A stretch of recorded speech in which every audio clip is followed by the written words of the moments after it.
तर आज मला परत जायचं होतं रुटीन चेकअपसाठी आणि माझी आई आली होती माझ्यासोबत जाण्यासाठी आणि हे बघा तुम्ही स्मोकी कसा लाड करून घेतो त्याच्या आजीकडून. ह्याला फक्त लाड करायलाच पाहिजे. मग फटाफट ओला बुक केले आणि मी, साक्षी आणि आई आम्ही तिघी पण निघालो हॉस्पिटलला. या दोघींची स्पीड तर बघा किती हळू-हळू चालतात आणि हे आहे वैष्णवी हॉस्पिटल. इथे माझी ट्रीटमेंट चालू आहे.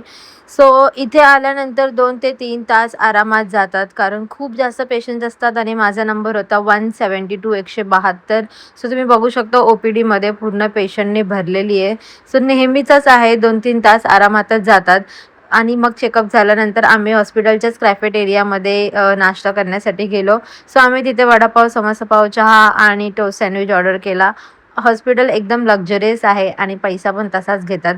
सो आम्ही नाश्ता करून झाला. त्यानंतर आम्ही निघालो घरी जायला. सो अशा प्रकारे पुन्हा दिवस जातो रुटीन चेकअपच्या दिवशी. आणि हा माझे मिनी ब्लॉग आवडत असतील तर माझ्या चॅनलला सबस्क्राईब करायला विसरू नका. Bye bye.